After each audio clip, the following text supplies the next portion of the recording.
Well, welcome to the NFF Connect series. Thank you all for taking a few minutes out of the day to join us and sharing a story with us. My name is Ian Bennett. I'm the National Local Assistant State Team Coordinator for the National Fallen Firefighters Foundation, and truly welcome you to the episode today. One of the things we want to highlight, we'll give a couple ground rules on this. There will be no videos other than the presenters or myself, and same with microphones because we have about 250 people on right now. So if you have questions or comments or anything, you can use the chat function at the bottom there, and that'll come straight to me. And time permitting, I can get questions and comments to the presenter. So a little bit about something we want to showcase today is our uniform support group programs. One of the reasons we do these programs. When a line of duty death occurs, the people in the department basically have experiences based on the position they're in the department, and only somebody that's been through those experiences can truly relate to it. So given that, the National Fallen Firefighters developed the Uniform Support Group programs. The one we're going to talk about in detail today is the Incident Commander to Incident Commander program.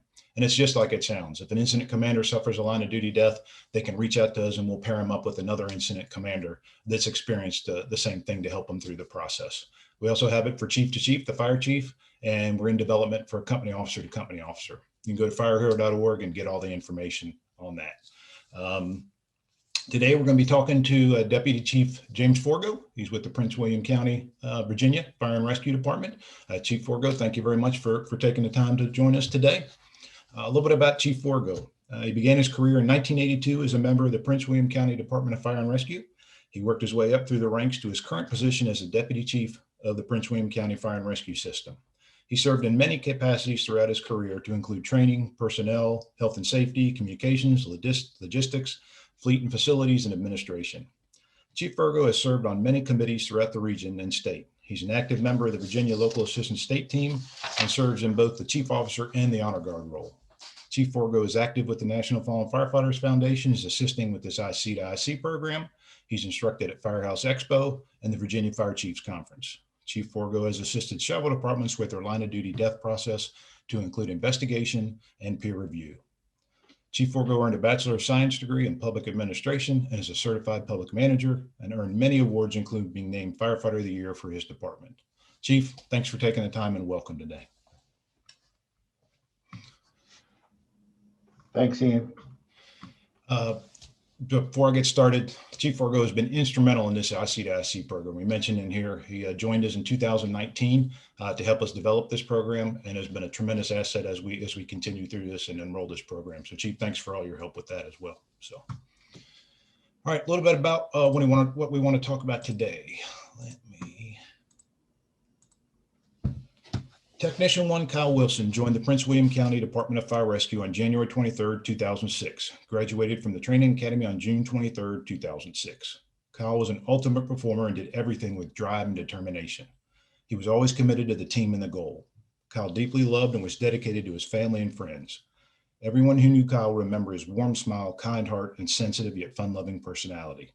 He will always remain a hero to all he touched, and his sacrifice will never be forgotten. On April 16, 2007, Technician 1 Kyle Wilson was fatally injured while trapped in the master bedroom during a wind-driven residential structure fire. 0603 hours, dispatch reported a single-family house fire. 0609 hours, Kyle's ladder truck was second to arrive on the scene. Fire was visible at the back exterior corner of the residence. Noticing cars in the driveway, no one outside, and no lights visible in the house, the crews of the first engine and truck company attempted to perform a primary search of the residence. Kyle and his lieutenant, wearing SVA, entered the residence through the unlocked front door. With light smoke showing, they walked up the stairs to check the bedrooms. Kyle and his lieutenant cleared the top of the stairs, went straight into the master bedroom. Smoke began to show at the ceiling level. Kyle started a right-hand search while the lieutenant, with a thermal imaging camera in hand, checked the bed. Suddenly, the room turned black, then orange with flames. The lieutenant yelled to Kyle to get out. While verbal communication among the crew was maintained, the lieutenant found the doorway and moved towards the stairs. He ended up falling down the stairs to a curve located midway in the staircase. Lieutenant tried to direct Kyle to the stairs verbally and with a flashlight. As the wind gusted up to 48 miles an hour, the wind-driven fire and smoke engulfed the entire residence. At 6:14 hours, the rescue company officer issued a mayday, followed by the victim's mayday. With protection from hose lines, several attempts were made by the engine and rescue company crews to reach the second floor. On the third attempt, the stair landing was reached, but the ceiling started collapsing and flames intensified. At 6:21 hours, due to the intensity of the fire throughout the structure, all firefighters were evacuated. Operations turned defensive, but the incident continued in rescue mode. At 6:57 hours, Kyle was found in the master bedroom, partially on a couch underneath the front windows.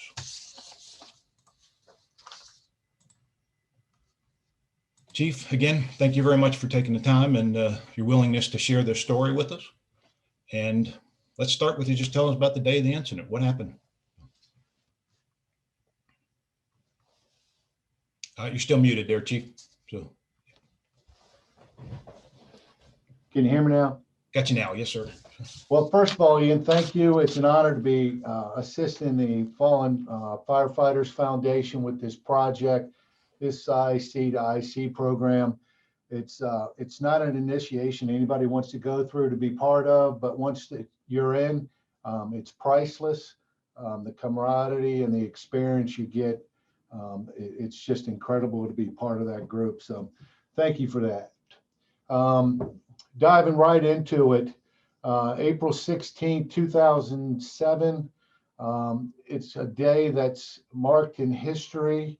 Most Americans, unfortunately, they'll know that date because it was the same date as the Virginia Tech shooting. Kyle's incident started around 6 o'clock, 6:01.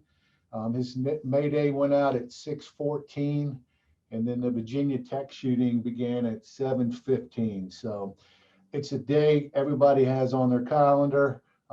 Some have both on there, but again, it's a solemn day for Virginians. That particular day, I marked on duty about we have shift change at 6 o'clock. I marked on duty about 20 minutes to 6. Immediately right off the bat, I heard a call for a brush fire, and it was kind of unique. That day, it was like 45 degrees outside. It had winds of around 25 miles an hour, and later, as we went through the investigation and came back, we actually had wind gusts up to 48 miles an hour that day. The reason I brought up that brush fire is I knew in my head, I put together wind and brush fire. They don't go together. So I usually don't chase them, but I went after that call, which was actually on the opposite side of the battalion of Marsh Overlook.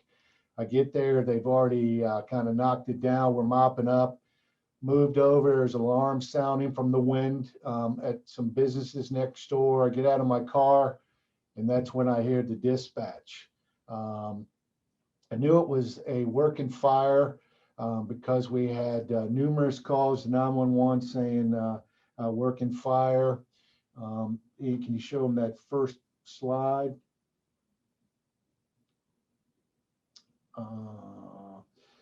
Well, yes. So this is the house that we responded to on Marsh Overlook. It's in a newer community. The reason I showed you this picture is for a couple reasons. It's a 6,000 square foot house located on kind of the top of a hill on side Charlie. It goes down the hill, up a ravine towards that cul-de-sac. That topography played a major role in this fire as well. And if you look directly across the street, just to the right of your arrow, I'm in front of that house when I arrive. So that started out. Our dispatch complement for that particular day or that particular time were 3 engines, 1 truck, 1 EMS unit, and 1 battalion chief. We had a staff heavy rescue that also marked up, and a safety officer. If you can go to the next slide. This is what the view was from citizens that called in the 911 calls. This is from side Charlie. You can see the deck. That deck is about 700 square foot and wraps about 3/4 of the rear of the building. Most of that's what's on fire. It's starting to go up the back end, hitting the siding and getting to the eaves. This is what the first due engine and truck saw when they first marked on the scene. You can see the heavy fire, parts of side Bravo and the Charlie side. The engine and truck marked on the scene with fire shown on both of those sides. The officer of the engine went one way around the house. The officer of the tower went around the house on the other side. They saw what they had, the fire on the deck spreading up the rear, came back around front and talked for a second, developed their action plan. There was a number of cars in the driveway and no lights on in the residence, and nobody met them at the front of the building. So they immediately went into the rescue mode. Their plan was that the tower would go and do a primary on the second floor, and the engine will pull. They ended up pulling a 2.5 to the front door to back them up.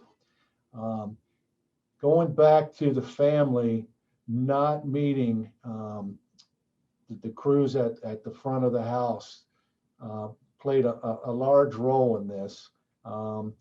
There's a couple of stories, but one is the neighbors, they came over, knocked on the door, came out, they went over to the neighbor's house, and that's where they were at. They were also from overseas, and the country they were from,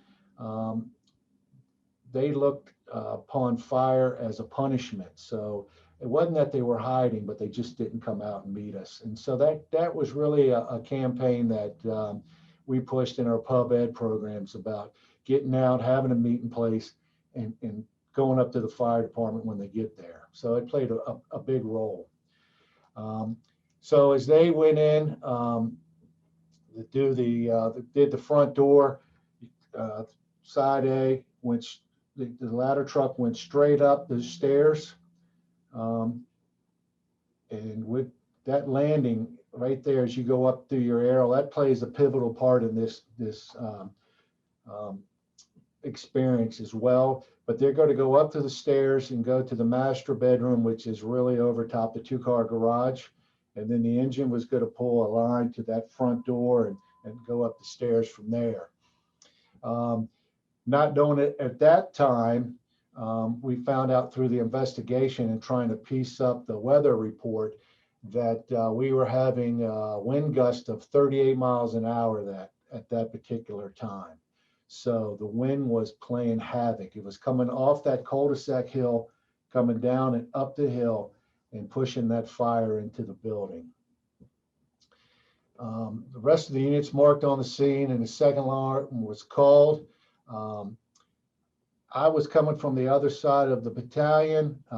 We didn't have aides back then, so I was driving by myself. We were a commuter type community, a lot of traffic coming through. Made my way over there. I was a station captain at that particular station before, so I knew the street.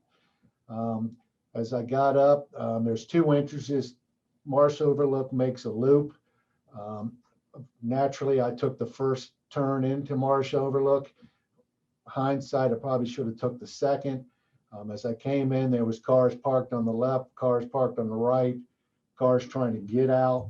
And then, of course, the fire apparatus made a maze up to the scene. So I was driving around vehicles in people's front yards till I can find a place that I could somewhat see the scene. And then when I got there, I was kind of blocked by one of the engines.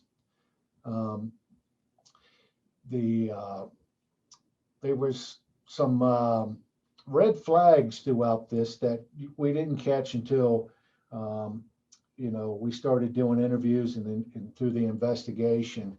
But there was red flags experienced by everybody on the scene. One of the ones was the driver operator. Usually they go stand in front of the bumper like most people do. They look for the crew that's getting ready to go in, get the thumbs up to charge the line and charge the line. Well, the visibility was so dense and thick and black that they couldn't see it, and they had to do a walk all the way up and do a face-to-face with the officer before they can do it. So that lets you know what the fire conditions look like. When I pulled up on the scene and got around, I've never been on a large wildland fire campaign, but I've seen pictures, videos, and I felt like I was in one. When I backed in, I saw nickel and quarter size embers just swirling everywhere around my car, up past my windshield, around the roof. It was just something I've never seen before. And that was all due to that wind. Because I was listening to radio traffic and navigating, I never, even though I had my mind set that morning about the wind and that brush fire, I just never had the wind on my mind when I was going to this fire. So they got the handline charge, get to the front door. The truck waited for a moment to get the line to them. The truck officer remembered going in the front door, another red flag, and the door immediately closing behind him, and had to go back, open up the door, and let the engine in. So you can see that wind was blowing, and the smoke was building up in that house. Ironically, I live in a house similar to this. Just like everybody wants nowadays is open interior. They want the whole side. So there's a lot of cathedral ceilings, tall ceilings, a lot of place for smoke to gather, build. And that's what was going on here. As the wind started blowing, that rear side of that building, the integrity, let go of the building materials and the windows. And once it got in and the wind got it, it quickly turned to a horizontal blowtorch type fire. So as the tower crew was going upstairs, immediately they came up. Can you go to the next slide? They came up the stairs. They immediately went into the master bedroom. Kyle did a right-hand search. The truck officer did a left-hand search, had a thermal imaging camera, and as they were going through, they used the thermal imaging camera, could see that the heat was rising and that they had fire coming in that rear hard, and that the smoke was getting thicker, and decided to back out. The truck officer yelled to Kyle and said, "Let's get out." Tower officer made it through the doors, and you can see those are double doors, which plays a part in it, that open in. Went out, he got out to the landing. The landing's a little bit smaller than what the picture shows. It's about 4 feet maybe at most. And the tower officer got to the top of the stairs, got entangled with some furniture, and then got knocked down to the landing. The whole time before that, he was talking to Kyle. He was using his flashlight to try to get Kyle to the front door of the bedroom to let him know where he was at. And from the time that he got from the top of the landing to the middle landing on the stairs, that's probably when the windows got out, and we had a wind gust of about somewhere in 45, 48 mile an hour range. That wind came through that house, and sitting from the outside, and all this has happened simultaneously, a lot of things I'm talking about, but that wind came through the front windows, which are just above the side A line right there, those windows.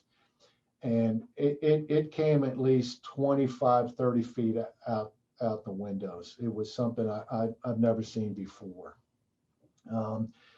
Rescue came in. They were going to do a primary on the first floor, and that's when the heat started banking down. The engine crew on the line saw a white helmet and a big orange ball of fire on the stairwell. They reached in, they found the truck officer, pulled him out of the door, put him out in the front yard. He wanted to try to go back in. They kept him out. They tried to take the hose line back up. Got to try to go as far up the stairs as they could, and just couldn't go any further. Got taken back down by the heat.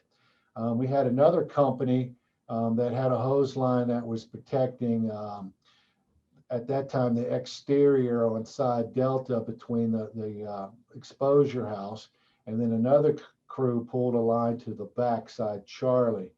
and was trying to put water on the fire, and it wasn't doing much. They've made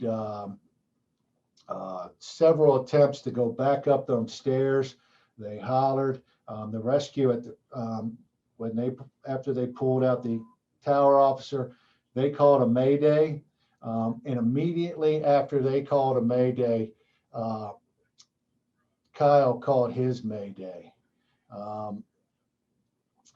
He stated that he was trapped inside, didn't know where he was at, and he thought he was somewhere on the stairwell.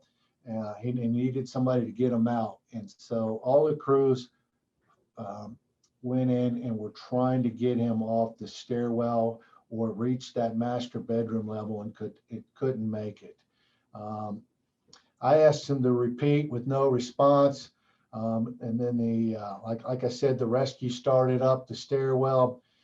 We knew it was a RIT operation. We had several crews all right there at the door ready to do something. At this time, I am experiencing a lot of signal inhibitors or prohibitors. When you hit the radio mic, you get the bonk sign. There was a lot of radio traffic, a lot of times I'd get on the radio, I couldn't talk. A lot of times people were trying to talk to me, and they got bonked out.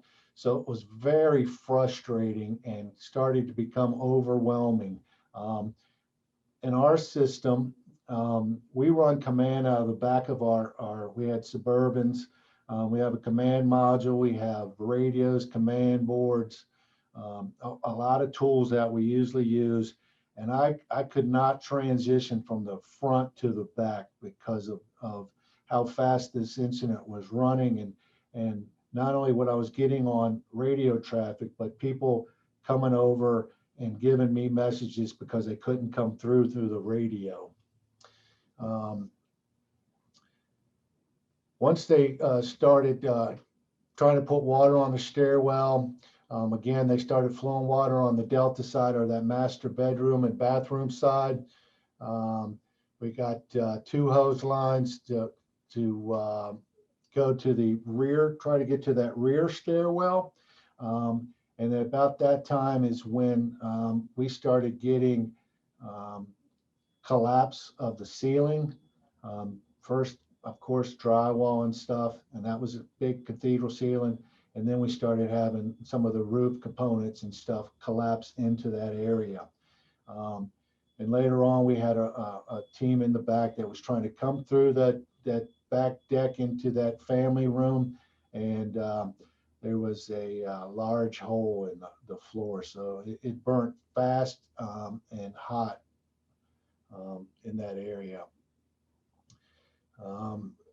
There was another time where the rescue was trying to make different attempts to get to the person, to Kyle. And while they were doing that, I had to call him a couple times on radio, didn't make any contact, and I almost thought I lost another company in there. And then they came back finally and let me know. The second alarm unit started arriving on the scene. I took the second battalion chief that came in and made them Division Alpha, and try to reorganize the groups out front and come up with the best game plan. We had fire coming out the front. The Bravo side was almost completely fully involved. And we had that, what you saw as the deck fire on the Charlie side. Not too, and I'm talking seconds to maybe a minute, the sunroom on the Bravo side collapsed completely in.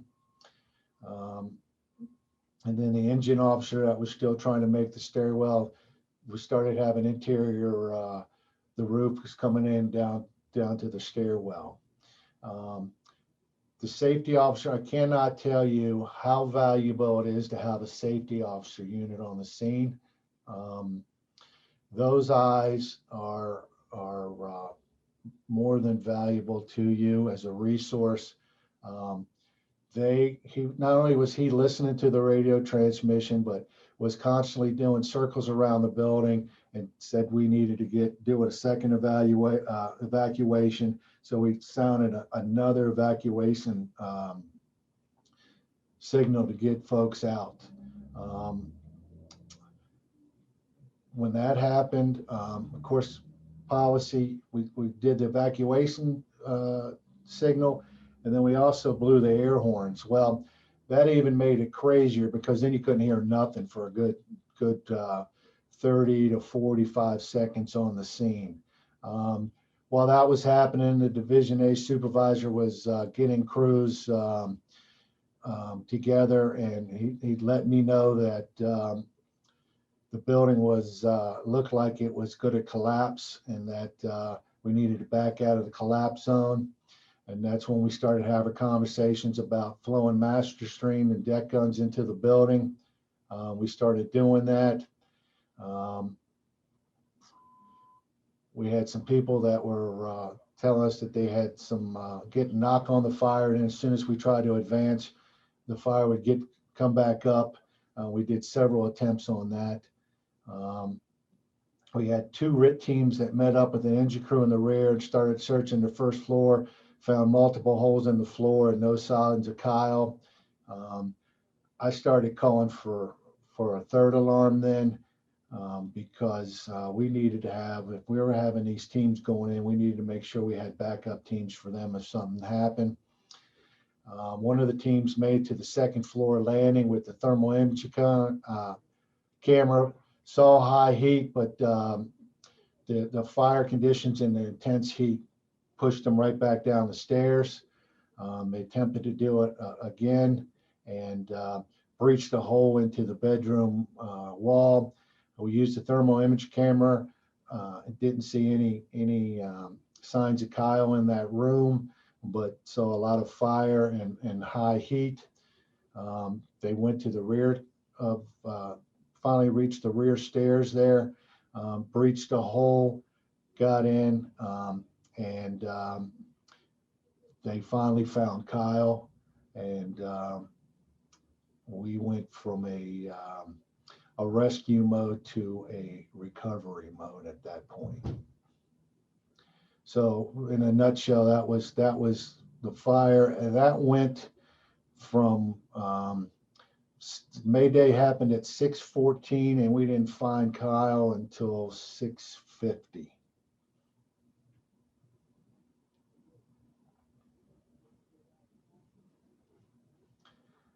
Here's an outline basically of first due engine, second due engine, and where the hose line placements were.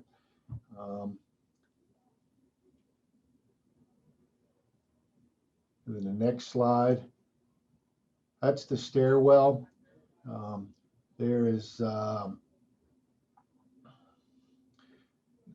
8 stairs to that little middle landing, and then another 9 to the top. So the truck officer fell down the stairs to the middle of the stairs and then back out. The crews that were trying to get up to the master bedroom actually climbed up those stairs and tried to get to that second level and kept pushing down from the heat and fire.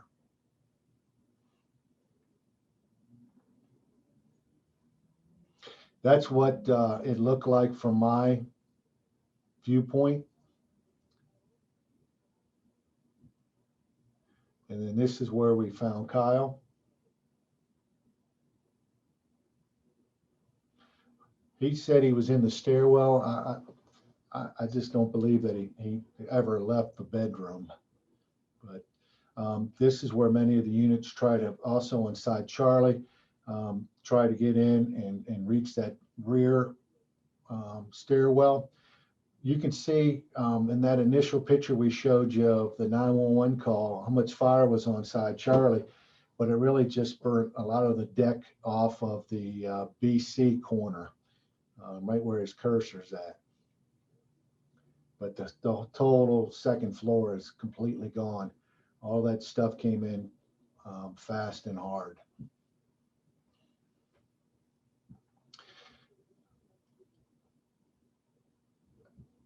Ian, I know that the next thing you wanted to talk about is it's been 14 years since the incident, and what do we want to know about it?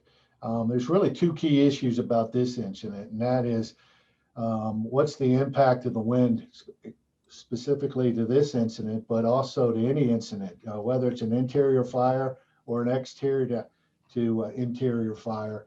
Wind plays a major role, and you have to make that part of your size up at all times. And then the second part is, of course, what fire does to these lightweight construction, open concept interiors to these houses. They don't last long, and your clock starts when that 911 call comes in. And if any wind is there, it's just going to speed your clock up. So based on that, what kind of changes were implemented in the agency after this incident? Well, we had two big reports done. One was our internal report. We had a fantastic group made up of some great people, and a very a group leader that was had her stuff together, and it was just an excellent person to lead this investigation. It took them nearly a year to finish it, but came out with 15 different categories, everything from communications command to training, A to Z. And it's about 259 recommendations. Some of the big ones is we changed our dispatch complement. Back then we were doing 3 engines in a truck and an EMS unit, 1 BC. We changed that to 5 engines. The third engine was automatic RIT. So if you rode third, you were automatic RIT team. 2 trucks, a heavy rescue, 2 battalion chiefs, and an EMS unit. And then the other, another major one that has paid dividends ever since is we got battalion aides, drivers in every battalion vehicle. I cannot tell you how much help that has been. We've run a lot of calls since then, and we've run a few close calls, and that person helping you in that command post is invaluable. We did daily weather reports. So when you came on your shift change, you got the weather report. You knew what if it was going to be a storm. Is this going to be a windy day? And but the key about that is that you got to keep, like most people, you get a message every day. You tend to not pay attention as much as time goes on. So you need to keep those messages fresh. Whether you say it over the department radio, you give it on the MDC, you give a text somebody, but you need to keep that message fresh. We made quick reference guides. You know, Kyle did a great job with his Mayday. He talked twice on the radio, did a great job and did exactly what he was supposed to do. And we made these cards so that everybody on the fire ground can quickly look and know exactly what to do. We took advantage of not only this fire, but examining the whole department and organization. And we started to standardize our equipment and apparatus. And then the next big one was every riding position got their own radios. Before, it was usually a radio with every 2 people or a crew, but everybody got their own radios. And then the second report came out, which was the Niosh Report. It had 9 recommendations. We implemented 8. A lot of those were the same from the internal report. The 9th one is what many of us are still striving to do, and that is to get 4 people on our engine company or our apparatus. Right now we have 4 people on our special pieces and 4 people on our paramedic engines, but we are always trying to put in and get our 4th person on the rest of the engines. It sounds like not only the department, but the county was committed to making changes in this. Oh, it was. We had a progressive chief. a great investigative team that gave us updates. We didn't wait around. We implement it when we can. I still have that book on my desk that I look at to see what we can do and implement. But again, most of that is that 4-person engines. Excellent. Tell us a little bit about the impact on the department. Was there an issue with the immediately after? Did you have to regain confidence, and how was that accomplished? Well, from my viewpoint, it seemed everybody felt in the department. We're almost 700 career and 350 so volunteer right now. Back then we were about 350, 400 volunteers, but everybody felt like they were part of this incident. And whether it was 6 degrees of separation, knowing Kyle or knowing a friend that was there, to wanting to be part of the change. And what that did was made our people stronger, our units stronger. Not that we weren't doing training, but they just took it to the next level when they did stuff.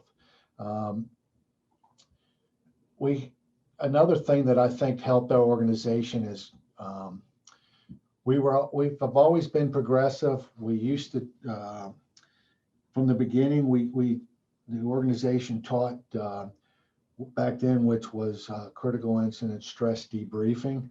The course morphed to management, but we had that training. We required that before you can even take firefighter 1 and 2. So people had those skills and that knowledge of how to handle those incidents. We had a strong peer support team back then that was able to come in and really have an impact. And we also had a strong chaplain program that did station visits and really helped our folks. And then we probably had the best in the business as one of our mental health folks, Vicki Taylor, and her program. And as time went on, we've actually built that program to our own brick and mortar resiliency center for public safety. So it really has taken off. Thanks. Tell us a few things you may have experienced in the aftermath of the incident. Throughout the incident, there was times where I felt overwhelmed. I felt helpless. I can tell you that,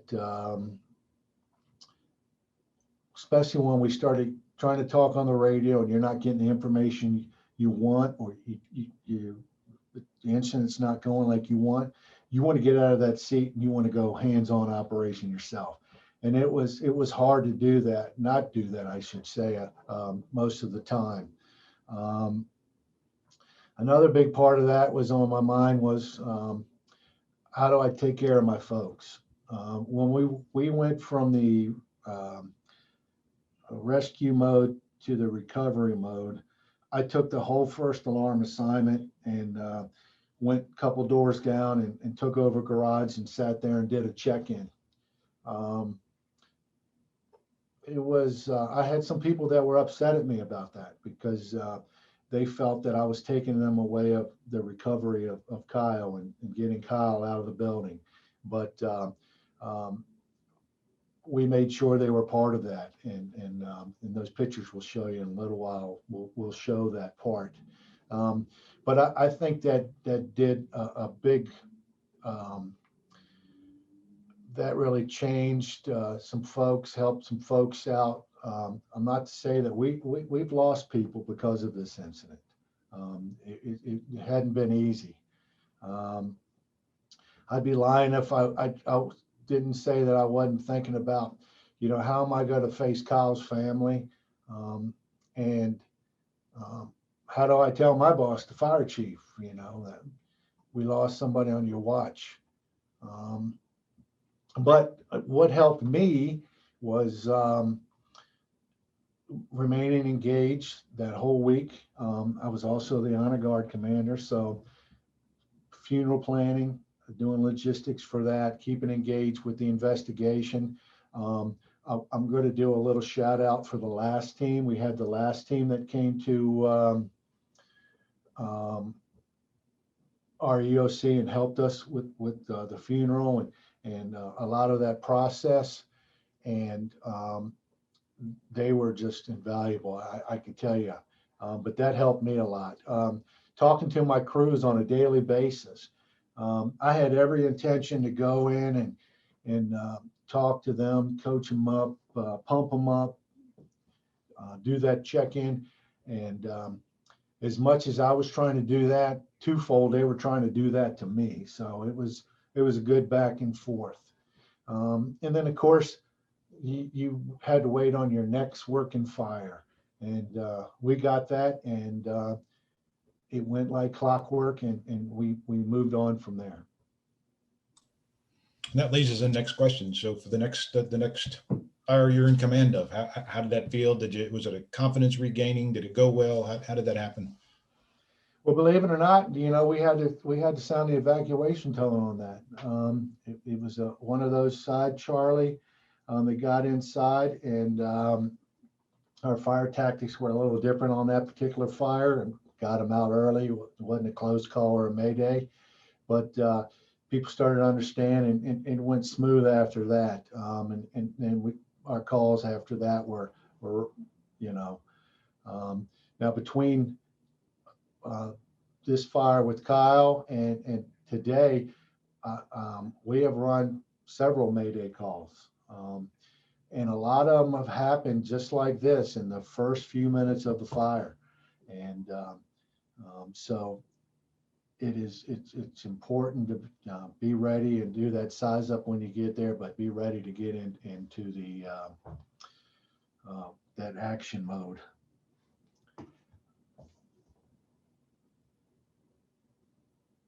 You must be muted. What advice might you give firefighters and officers that experience a line of duty death? Well, there's several things, you know, and we can put them, this next group I'm going to talk to, they're kind of in between, but they're chief officers, so they're really eye to IC, even though they're not running the command post. And those are the people that you delegate. So that 2nd Battalion chief that I made the Division A person, you are delegating a lot of that burden to them, and those people are in those positions that quite frankly, it's tougher than being at the command post, because they're seeing the emotion on the faces. They're seeing all the D's, the determination, desire, the doubt, and the defeat on people's faces when they can't complete the mission. It's very hard. So think about those people and make sure, you know, a lot of times we just put our gear away and move on and look after the troops, but those people need to be looked after as well. Consistently engage with your crews. I told you, you know, you're there to look after them. They got the same viewpoint. They're looking after or trying to look after you. Listen to what they're saying and remember the little things. It may be something little for you, but it might be something big for them. It could be a flag, you know, something at home, or it could be something that you can change in the way we operate on a scene of a fire or a piece of equipment. But just listen and try to do those things that you can do. Know your resources and your contact information. A lot of times when people need your help, it may not be on duty. It may not be doing business hours. So you need to know how to help them, where to refer them to, and have that stuff handy. Do check-ins on important dates. You know, I still every April 16th, we have a check-in process with a lot of us that are checking in on each other, and it goes a long way. Be willing to share your experiences and pay it forward. I've gotten the opportunity to do that quite a few times. And one of the things that folks experience is they don't know the map or the road ahead. And so if you can kind of lay that out and expectations, it tremendously helps them. It slows the brain down a little bit, lessens the anxiety, and gets them ready because they know what's going to happen next or what you might experience. So that's a big part. And then be able to take, I'm trying to find the right word, be able to take, a lot of people, they don't want to accept praise, acknowledgement from this type incident, but be able to accept that type stuff because people mean well when they talk to you. And if you ever been in that situation, you'll know what I mean. There's times where people will come up to you and say, hey, I wouldn't wish this on anybody, but I'm glad it was you. You look at it like, what? But really at the end, they're trying to compliment you. I've had conversations with folks. Listen, it could have been another house, another battalion that day. It could have been another shift that ran this call. So you never know who it's going to be, what it's going to be, but be there for your brothers and sisters. Excellent. Thank you very much, Chief.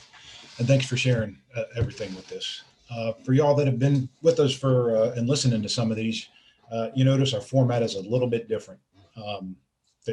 These presentations are about the firefighter. We want to honor and remember the firefighter. And we usually start with those, which tell us about the firefighter.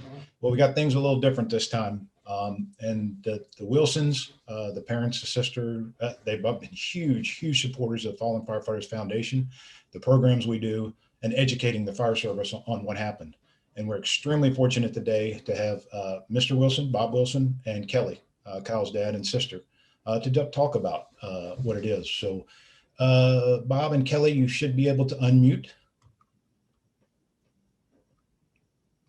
Good afternoon, everybody. Kelly, thank you so much for having us. We really appreciate it.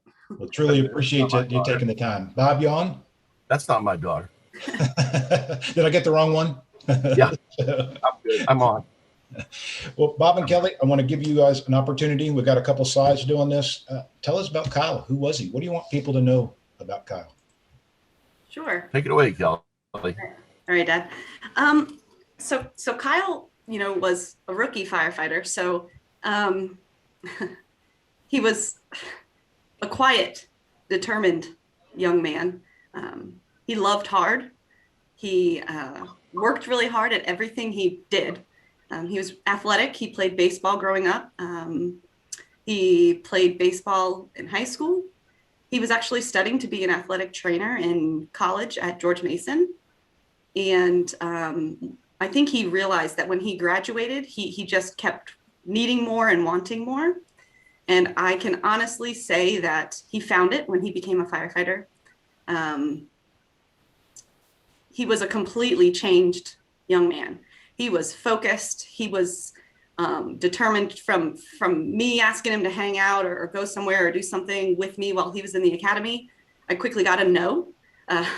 He was so dedicated to the profession that to this day, I'm still so inspired. Just an all around good person. He gave hugs that were really meaningful and you knew he really cared. He was brutally honest. Sometimes that kind of sucked, being his little sister. And you always knew where you stood with him. So I really appreciated that. And I always think to myself that as I sit here at work, I hope that one day I can truly feel that overwhelming love for a career that he had. I know that the brotherhood that he was a part of and now that we're a part of is so unreal. I've never experienced anything like it. And it's been one of the main things that has gotten us through all of this. Yeah, he went by Mookie, Kyle, Mookie, Bucky, Robert Wilson, not the biggest guy, but I'll tell you, he's probably one of the most hardworking. He was just a really good brother. He was really good to my oldest brother as well. He was kind of our glue. He kept us all, you know, when I'm mad about something or when my oldest brother's mad about something, he always found a way to get us back on track. But yeah, I'm thankful that I had the relationship that I had with him. I'm thankful that our family was close. That's also, I think, made it a little bit easier. He went out knowing that we had his back. We were proud of him. We loved him. He knew that 1000%. So just besides being a firefighter and how proud we are, just proud of him before finding his career. He was just always, I was so proud to be his younger sister. Thank you, Kelly. Bob? Younger sister and only sister. Yeah. She didn't mention it. Kyle was a fitness freak. I think at the time of passing, he may have had 10% body fat. That could be high. It might have been 6. But we went on a little tour of the fire station afterwards, after his passing, to see his locker and all that in the cafeteria. And they did post his menus on the cafeteria wall, as well as, you know, reserving a seat for him. But he had posted some meal choices for the fire department of the firehouse, the fire station, to indulge in. When Oh, Dad, you're breaking up over there. Yeah, we lost you a sec.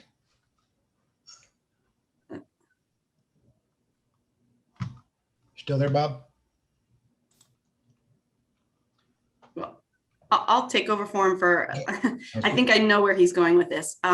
Kyle was a fitness freak, and his meals, like I said, I would work out with him every once in a while, but he was an intense, he was intense. But his meals, he would often eat canned tuna. Sometimes everything was with ranch. So he would have a can of tuna, some green beans, and some ranch. He loved to spit sunflower seeds anywhere he could. But his discipline when it came to diet was crazy. He was also, he still worked part-time. He was a Domino's pizza delivery guy. His car always smelled like pizza.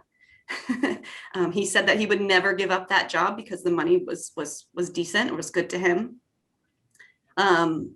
And I know one story, a young lady we went to high school with worked there. I think maybe she was worked in the kitchen at Domino's, and she had a crush on my brother.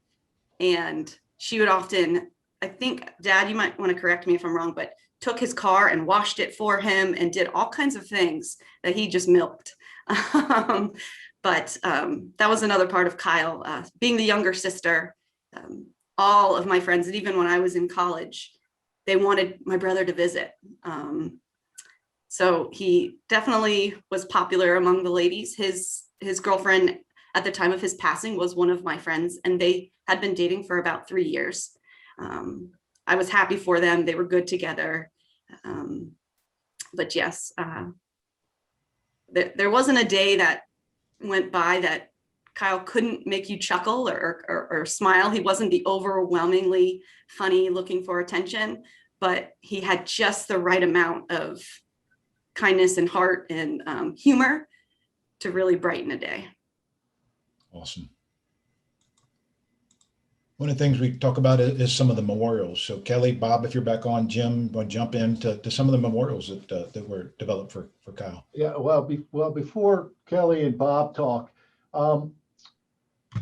I just, Kyle, that particular date, you know, could be easily outshadowed by the Virginia Tech shooting, but I'm so proud of the community and how they rallied and how they embraced Kyle.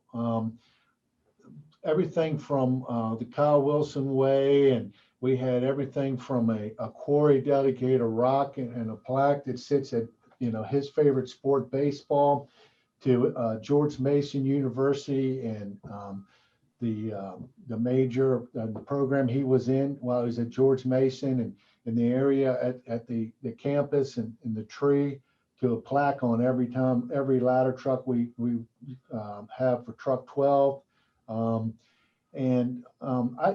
didn't sit at the table and talk to Kyle that much, just because of time. I just was starting in that battalion and didn't have a chance to sit. I knew him from in and out of recruit school and knew what kind of kid he was. But if you use the family as a measuring stick, it's incredible what kind of kid he would have grown up to be. And the biggest thing is the pictures on the right is the elementary school. This wasn't a easy task. It took a lot of effort, politics. Sometimes it got ugly, but especially Kelly, who was a pit bull at this, got it done. And we're proud to have this elementary school in Prince William County. Thank you, Jim.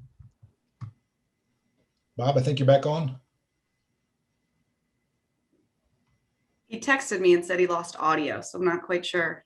Okay. He's probably on his iPad. He was, yeah. So, Kelly, anything to add with the memorials or any of that? Sure. It's wonderful that we have all of these things that will keep Kyle's memory so much alive. The school, that was a long, hard road, but I'm glad that we finally were successful in getting a school named for him. I think that's one of the most heartwarming things, because when you walk in, you're greeted by kids who really have so much awe and questions, and really they look at Kyle like the hero he is. And that, being a mom of 3 young boys, is really cool. I've been places where I've seen somebody with a walk shirt, or we get to talking. For instance, my son was at Taekwondo, and a young man was wearing a shirt. And of course, my son is like, well, I'm his nephew, and that's his sister. And just kids, are so impressed and have so many questions. And one asked for my autograph. Okay. So it's really cool what that has done for our community. I will say it's kind of hard too, because it's all of these reminders. However, it makes me feel for people who, lose a loved one in not such a public way, and they don't have such large support systems. So we are forever grateful for all of these things. We're very blessed to have the support that we have had this past 14 years with our community and with the brothers and sisters of the fire department. We are very, very thankful. Excellent. Thank you, Kelly. And then we'll close out with the memorial patch challenge coin. Jim, Kelly, want to talk about that a little bit?